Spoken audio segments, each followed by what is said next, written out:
बरेली के पास खरगोन में गणेश विसर्जन समारोह के दौरान प्रदोष द्विवेदी ने एयरगन से फायरिंग की, जिससे बालकनी में खड़े 19 वर्षीय अनमोल साहू को छर्रा लग गया और वह घायल हो गया। परिजन इसे सिविल हॉस्पिटल लेकर पहुंचे।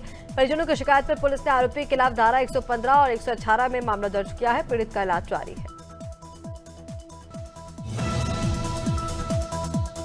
भारतीय जनता युवा मोर्चा के नवनियुक्त प्रदेश अध्यक्ष राहुल टिकरिहा लगातार जिलों का दौरा कर संगठन को मजबूत कर रहे हैं। शनिवार को वे धमतरी पहुंचे, जहां कार्यकर्ताओं ने जोरदार उनका स्वागत किया और उन्हें मां विंध्यवासिनी मंदिर में पूजा कर प्रदेश की खुशहाली की कामना की। इसके बाद बाइक रैली निकालकर भाजपा कार्यालय पहुंचे और कार्यकर्ताओं की बैठक ली। राहुल टिकरिहा ने मीडिया से बातचीत में कहा कि संगठन में बदलाव लाकर सरकार की योजनाओं को युवाओं तक पहुंचाया जाएगा।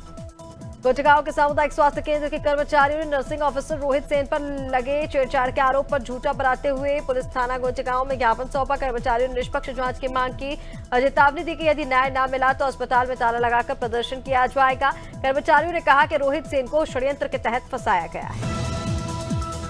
हरदोई में 5 सितंबर 2025 को अनिरुद्ध सिंह उर्फ गजेंद्र ने 25,000 रुपए के लूट की झूठी सूचना दी। जांच में पता चला कि रुपए रास्ते में गिर गए थे। परिवार के डर से उसके खुद को रस्सी से बांधकर मुंह पर फेविकॉल लगाकर नाटक रचा। पुलिस ने झूठी सूचना देने पर वैधानिक कार्रवाई शुरू की। हरदोई पुलिस ने जनता से भ्रामक सूचना न देने की अपील की है। हरदोई के कटरा बिलाहौर नेशनल हाईवे पर सांडी रोड स्थित आढ़त के पास अज्ञात वाहन ने बाइक सवार राम सिंह उर्फ भूरा को जोरदार टक्कर मार दी। ग्राम बेरुआ निजामपुर निवासी युवक के मौके पर ही मौत हो गई। मृतक के परिवार में 5 बच्चे हैं। हादसे के बाद घर में कोहराम मचा हुआ है। पुलिस ने शव को कब्जे में लेकर कार्रवाई शुरू कर दी है।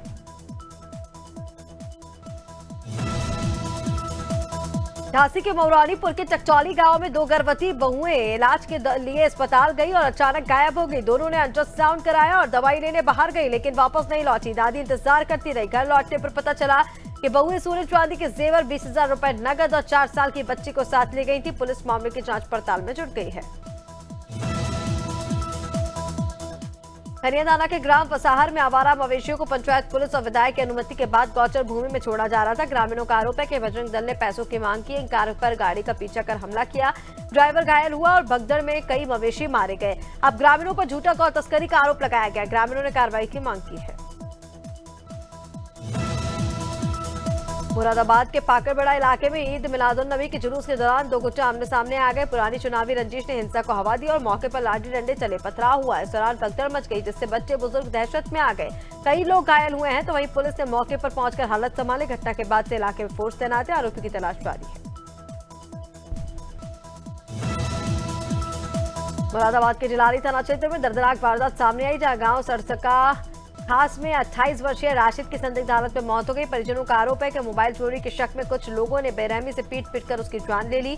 तो वहीं पुलिस ने शव पोस्टमार्टम के लिए भेज दिया है। साथ ही परिजनों को जांच का आश्वासन देकर जांच शुरू कर दी है।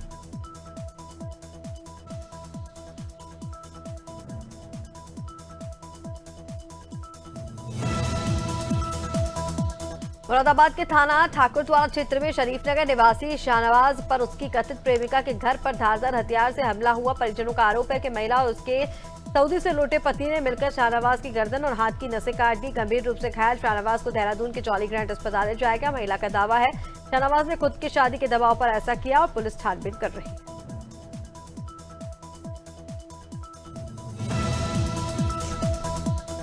इधर रायबरेली के प्यारेपुर गांव में शनिवार सुबह खून से लथपथ हालत में एक युवक हिमांशु का शव मिला, जिसके गले पर गहरा कट का निशान था। हत्या की आशंका से गांव में सनसनी फैल गई। तो वहीं पुलिस ने मौके पर पहुंचकर शव को पोस्टमार्टम के लिए भेज दिया है। बहन से पूछताछ जारी है। सूत्रों के मुताबिक परिवार के सदस्य पर शक जताया जा रहा है। अधिकारियों ने कहा कि मौत का राज रिपोर्ट से खुलेगा। रायबरेली में पीईटी परीक्षा के लिए 23 केंद्र बनाए गए, जहां प्रथम पाली में 9,888 छात्रों में 7,922 ने परीक्षा दी, जबकि 1,966 छात्र अनुपस्थित रहे। परीक्षा की निगरानी के लिए कलेक्ट्रेट परिसर में कंट्रोल रूम स्थापित हैं, जिसमें एडीएम प्रशासन सिद्धार्थ और सीओ सिटी अमित सिंह मौजूद रहे। सहारनपुर में पुलिस और प्रवर्तन टीम ने भोपाल स्थित कंपनी अनंत इंडस्ट्रीज के ब्रांड की नकली अगरबत्ती बनाने वाली फैक्ट्री पर छापा मारा। फैक्ट्री में पूजा पाठ, रोज कैंप और कैंप जैनित नाम की नकली धूप बत्ती और उत्पाद बनाए जा रहे थे। मौके से पैकिंग डिब्बे कच्चा माल बरामद हुआ। फैक्ट्री मालिक मौके पर नहीं मिला। वहीं पुलिस मामले की जांच में जुट गई है। मुकदमा दर्ज कर लिया गया। सूरजपुर में लंबे इंतजार के बाद बहुप्रतीक्षित भाजपा जिला कार्यकारिणी का गठन कर दिया गया है। कार्यकर्ताओं में उत्सुकता और अटकलों पर विराम लगाते हुए 6 उपाध्यक्ष, 2 महामंत्री, 6 मंत्री, 1 कोषाध्यक्ष समेत कुल 23 पदाधिकारियों को जगह दी गई है। नवनियुक्त पदाधिकारियों ने इसे प्रधानमंत्री और मुख्यमंत्री के नेतृत्व में मिली चुनौतीपूर्ण जिम्मेदारी बताया। संगठन ने कहा कि भाजपा एक परिवार की तरह काम करती है और सभी को अवसर मिलता है। उन्नाव में थाना सीवन के कादरपुर गांव में युवक को जहरीले सांप ने डस लिया। बावजूद इसके उन्होंने सांप को पकड़ा और खुद अस्पताल पहुंचे। प्राथमिक उपचार के बाद उनकी हालत गंभीर देख कानपुर के लिए रेफर किया गया है। जावेद बचपन से सांप पकड़ने में माहिर है और कई बार गांव वालों की जान बचा चुके हैं। फिलहाल उनका इलाज जारी है।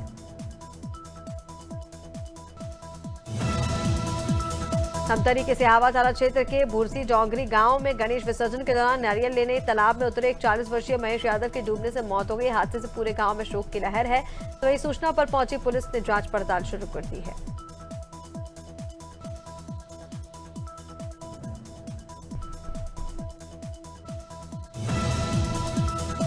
रायगढ़ के 40वें चक्रधर समारोह के समापन में मुख्यमंत्री विष्णुदेव साय शामिल हुए। उन्होंने कहा कि रायगढ़ क्षेत्र में आते समय हमेशा अपने परिवार के बीच महसूस होता है। महतारी वंदन योजना के तहत 69 लाख से अधिक महिलाओं को 647 करोड़ रुपए से अधिक की राशि वितरित की गई। कार्यक्रम में विशेष चित्र और डाक टिकट का अनावरण भी हुआ।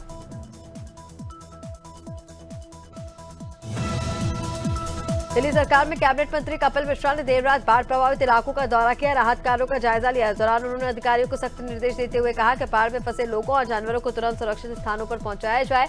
मंत्री ने बताया कि यहां गाय गौशाला से लाई गई करीब 300 गायों को अस्थायी रूप से रखा गया है।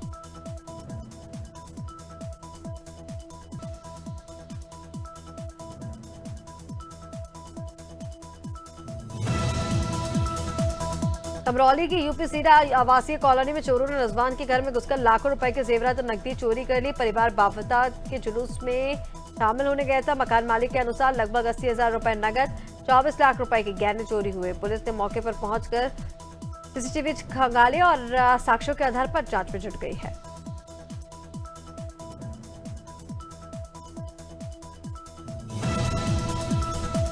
संभल पुलिस ने फ्लैश वॉलेट लोन ऐप के जरिए लोगों को लोन रिकवरी के नाम पर झांसा देकर रंगदारी मांगने वाले गिरोह का भंडाफोड़ किया। पुलिस ने 5 आरोपियों को 6 मोबाइल फोन और 2,500 नकद के साथ गिरफ्तार कर न्यायालय भेजा। पुलिस ने लोगों से अपील की है कि अनवेरिफाई ऐप डाउनलोड ना करें, किसी घटना की स्थिति में पैसे ट्रांसफर ना करें और तुरंत थाने या 1930 पर कॉल कर सूचना दें। शुजालपुर मंडी क्षेत्र के सिद्धार्थनाथ स्वप्न सिटी 2 में चोरों ने घर को निशाना बनाकर लाखों का माल उड़ा दिया। चोरी की वारदात सीसीटीवी में कैद हो गई है। रहवासी मंडी थाने पहुंचे और थाना प्रभारी से चर्चा की। थाना प्रभारी ने बताया कि वरिष्ठ अधिकारियों के निर्देश पर टीम गठित कर आरोपियों को पकड़ने के प्रयास तेज किए गए।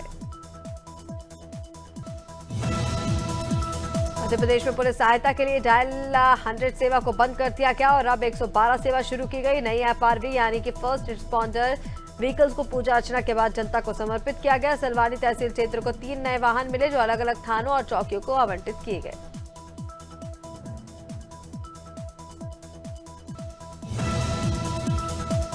सिलवानी में शिक्षक दिवस पर आयोजित कार्यक्रम में पूर्व मंत्री रामपाल सिंह राजपूत ने कहा कि शिक्षक ही सच्चे राष्ट्र निर्माता होते हैं। गुरु की शिक्षा संजीवनी बूटी की तरह है जिसे आत्मसात कर विद्यार्थी हर मुकाम हासिल कर सकता है। सांदीपनि विद्यालय परिसर में आयोजित कार्यक्रम में मां सरस्वती के चित्र पर तिलक कर कार्यक्रम की शुरुआत की।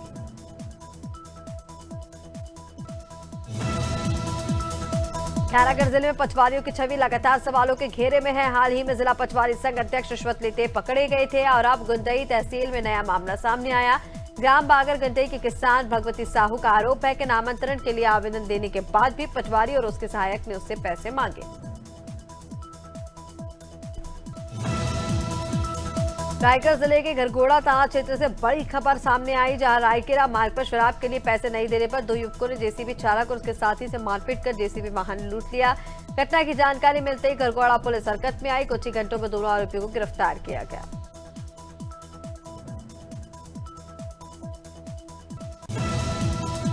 सोनभद्र के परसोई गांव में अंधविश्वास के चलते एक महिला की धारदार हथियार से हत्या कर दी गई। पति हमले से गंभीर रूप से घायल हो गया। जानकारी के अनुसार गांव के एक व्यक्ति ने अपने साथियों के साथ महिला के घर में घुसकर जादू टोना के शक में दंपति पर हमला किया। महिला की मौके पर ही मौत हो गई थी, जबकि पति को गले और सिर पर गंभीर चोटें आई हैं।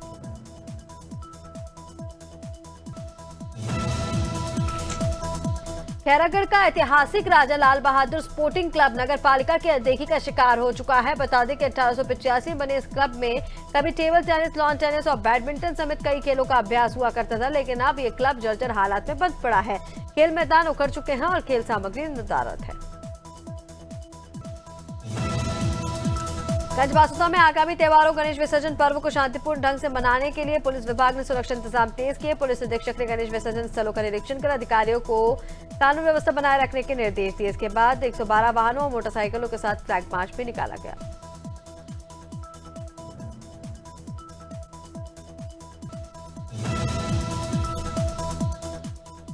बस्ती में स्वच्छ गौशाला स्वास्थ्य गौशाला अभियान को जबरदस्त सफलता मिल रही है। बीडीओ विनोद कुमार सिंह के नेतृत्व में हर मंगलवार और शुक्रवार को सभी गौशालाओं में चना, गुड़, चुनी और चोकर जैसे पोषण तत्वों का आहार दिया जा रहा है। गौशालाओं की नियमित साफ सफाई और निरीक्षण के साथ ही पशुओं के पीने का पानी भी उचित व्यवस्था की जा रही है।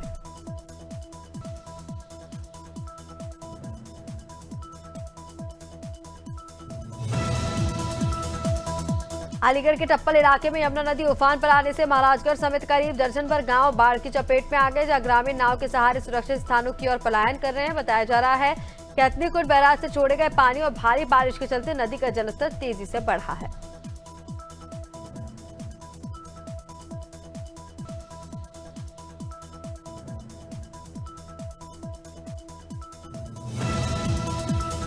रिलायंस ग्रुप के चेयरमैन अनिल अंबानी पर एक और बड़ी कार्रवाई शुरू हुई है। बैंक ऑफ बड़ौदा ने उन्हें फ्रॉड घोषित कर दिया है। इससे पहले एसबीआई और बैंक ऑफ इंडिया में भी ऐसा हो चुका है। आरोप है कि रिलायंस कम्युनिकेशंस पर 1656 करोड़ का बकाया है। कंपनी को 2 सितंबर को बैंक से पत्र मिला।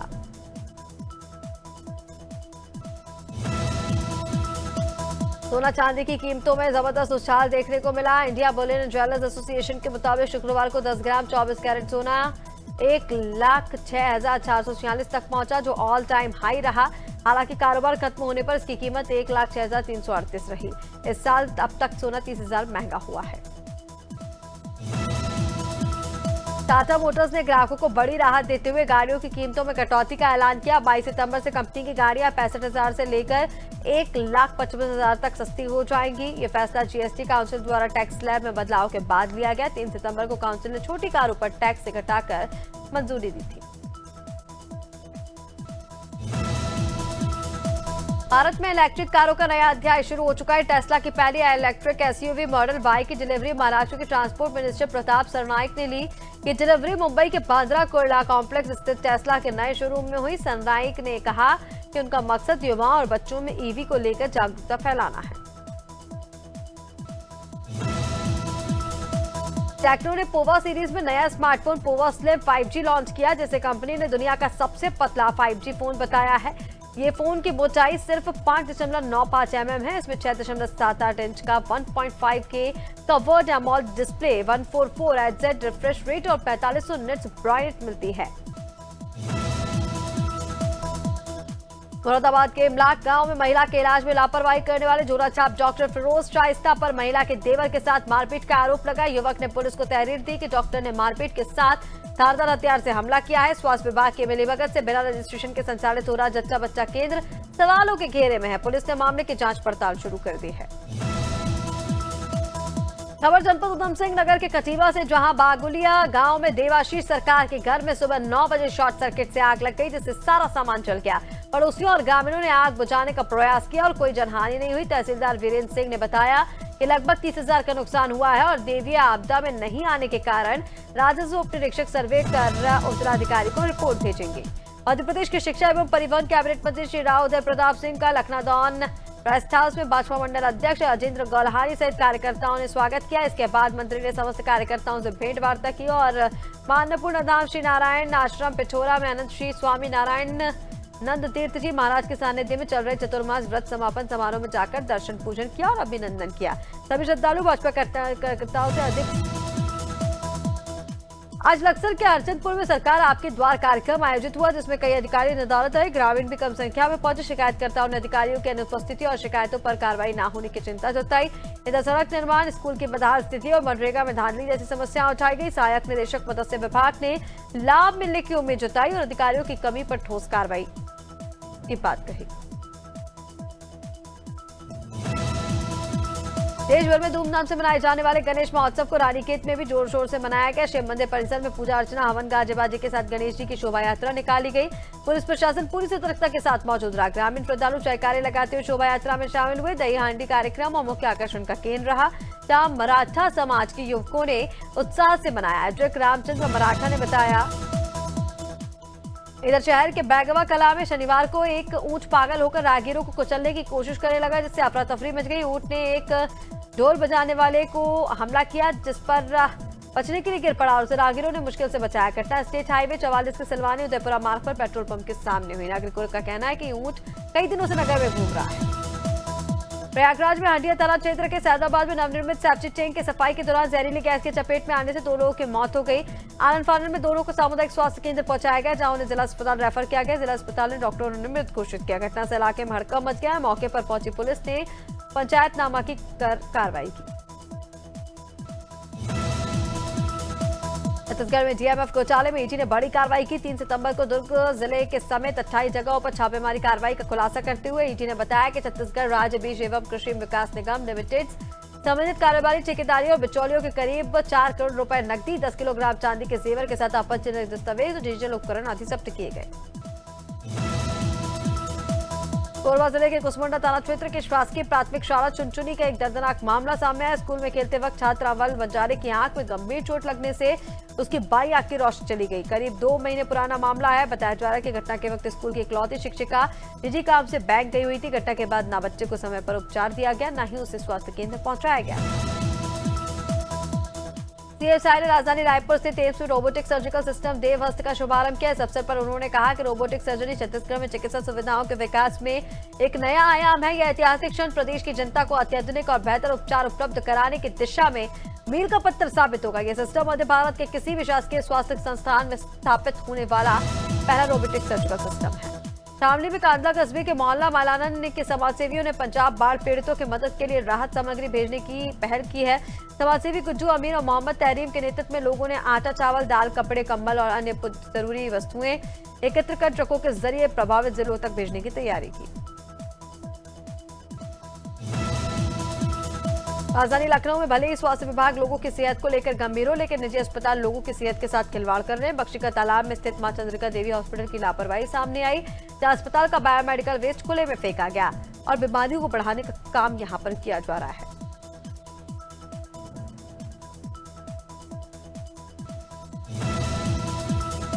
शाहगंज के नजीराबाद मिल्लत नगर स्थित एक प्राइवेट हॉस्पिटल में एक भर्ती मरीज की मौत हो गई। मृतक परिजनों का कहना है कि डॉक्टर पर इलाज में लापरवाही की है। परिजनों और ग्रामीणों ने हॉस्पिटल पर जमकर हंगामा किया। सूचना मिलते ही पुलिस मौके पर पहुंची और मौजूद आधा दर्जन लोगों को डॉक्टरों के बीच तीखी बहस सामने आई। वहां पर प्रशासन ने जांच का आश्वासन देकर मामला शांत कराया। सोनभद्र में शनिवार को अनपरा थाना क्षेत्र में एक दर्दनाक सड़क हादसा हुआ। वाराणसी शक्तिनगर मुख्य मार्ग पर डीजल टैंकर की टक्कर से साइकिल सवार युवती की मौके पर ही मौत हो गई। मृतक की पहचान बांसी निवासी 18 साल की विद्या जायसवाल के रूप में हुई है। विद्या एक पिज्जा हट में काम करती थी।